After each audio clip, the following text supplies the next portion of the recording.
യെശയ്യാ പ്രവാചകന്റെ പുസ്തകം അധ്യായം 60. എഴുന്നേറ്റ് പ്രകാശിക്ക, നിന്റെ പ്രകാശം വന്നിരിക്കുന്നു, യഹോവയുടെ തേജസ്സും നിന്റെ മേൽ ഉദിച്ചിരിക്കുന്നു. അന്ധകാരം ഭൂമിയെയും കൂരിരുട്ട് ജാതികളെയും മൂടുന്നു. നിന്റെ മേലോ യഹോവ ഉദിക്കും, അവന്റെ തേജസ്സും നിന്റെ മേൽ പ്രത്യക്ഷമാകും.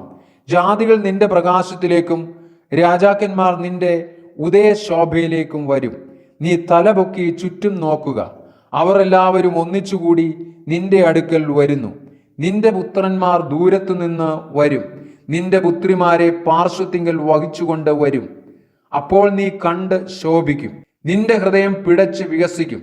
സമുദ്രത്തിന്റെ ധനം നിന്റെ അടുക്കൽ ചേരും, ജാതികളുടെ സമ്പത്ത് നിന്റെ അടുക്കൽ വരും.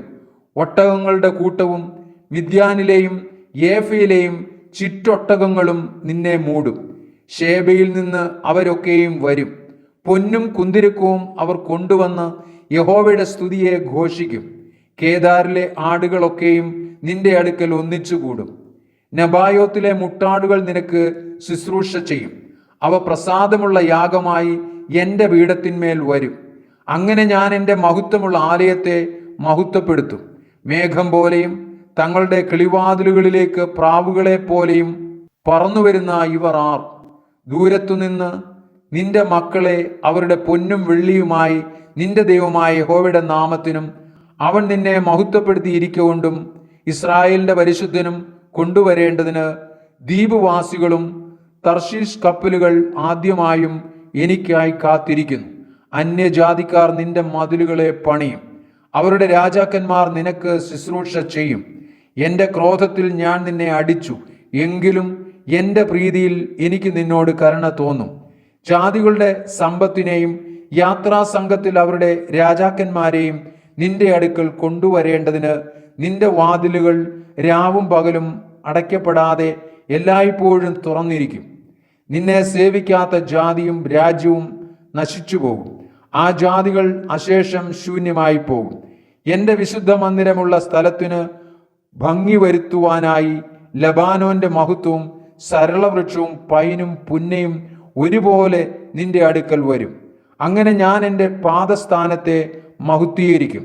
നിന്നെ ക്ലേശിപ്പിച്ചവരുടെ പുത്രന്മാർ നിന്റെ അടുക്കൽ വണങ്ങിക്കൊണ്ട് വരും. നിന്നെ നിന്ദിച്ചവരൊക്കെയും നിന്റെ കാൽ പിടിച്ച് നമസ്കരിക്കും. അവർ നിന്നെ യഹോവയുടെ നഗരമെന്നും ഇസ്രായേലിൻ പരിശുദ്ധന്റെ സിയോൻ എന്നും വിളിക്കും.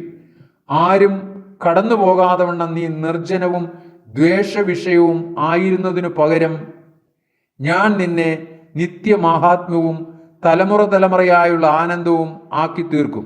നീ ജാതികളുടെ പാൽ കുടിക്കും, രാജാക്കന്മാരുടെ മുല കുടിക്കും.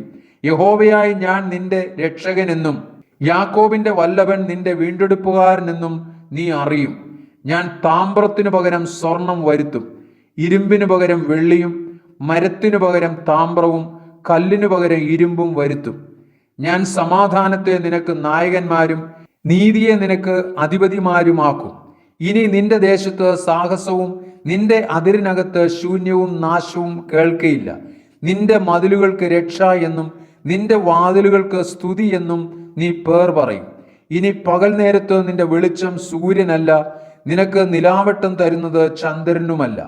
യഹോവ നിനക്ക് നിത്യപ്രകാശവും നിന്റെ ദൈവം നിന്റെ തേജസ്സും ആകുന്നു. നിന്റെ സൂര്യൻ ഇനി അസ്തമിക്കയില്ല, നിന്റെ ചന്ദ്രൻ മറഞ്ഞു പോകുകയുമില്ല. യഹോവ നിന്റെ നിത്യപ്രകാശമായിരിക്കും. നിന്റെ ദുഃഖകാലം തീർന്നു പോകും, നിന്റെ ജനമൊക്കെയും നീതിമാന്മാരാകും. ഞാൻ മഹത്വപ്പെടേണ്ടതിന് എൻ്റെ നടുതലയുടെ മുളയും എൻ്റെ കൈകളുടെ പ്രവൃത്തിയുമായിട്ട് അവർ ദേശത്തെ സദാകാലത്തേക്ക് കൈവശമാക്കും. കുറഞ്ഞവൻ 1000-ഉം ചെറിയവൻ മഹാജാതിയുമായി തീരും. യഹോവയായി ഞാൻ തക്ക സമയത്ത് അതിനെ ശീഘ്രമായി നിവർത്തിക്കും.